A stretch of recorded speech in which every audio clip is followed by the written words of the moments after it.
অন্যদিকে 21শে জুলাইয়ের মঞ্চে কি কোনো বড় চমক থাকছে? জল্পনা বাড়ালেন দিলীপ ঘোষ। রাজনীতি জল্পনায় চলে, কোনো না কোনো মঞ্চে তো দেখা যাবেই।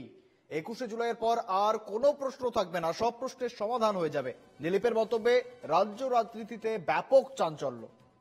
কি বলছেন তিনি, শুনবো একবার।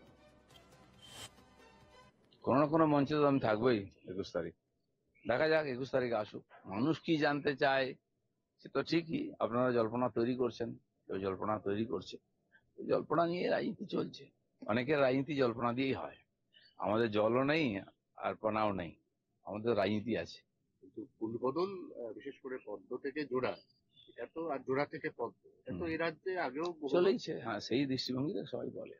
দাদা 21 তারিখের পর কি তাহলে এই প্রশ্ন আর জিজ্ঞাসা করতে হবে না? না, প্রশ্ন থাকবে না, সমাধান হয়ে যাবে সব। হ্যাঁ,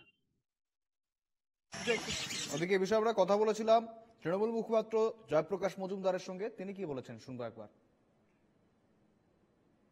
দিলীপ ঘোষ 21শে জুলাই সব থেকে বড় সমাবেশ, সারা ভারতবর্ষের সব থেকে বড় সমাবেশ যেটা বাৎসরিক ভাবে হয়, সেটা হচ্ছে শহীদ স্মরণ।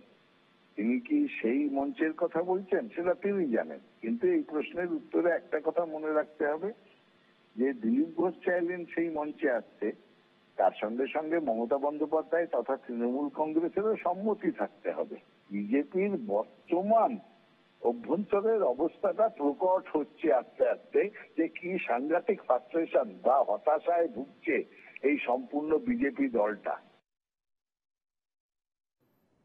একেবারে শুনছিলাম আমরা সেই প্রতিক্রিয়া জয়প্রকাশ মজুমদারের। স্বাভাবিকভাবেই রাজ্য রাজনীতিতে বর্তমানে জল্পনা উস্কে দিয়েছেন দিলীপ ঘোষ, এবং যে কারণে রীতিমতো আবারও বিভিন্ন বিষয় নিয়ে চর্চা হচ্ছে।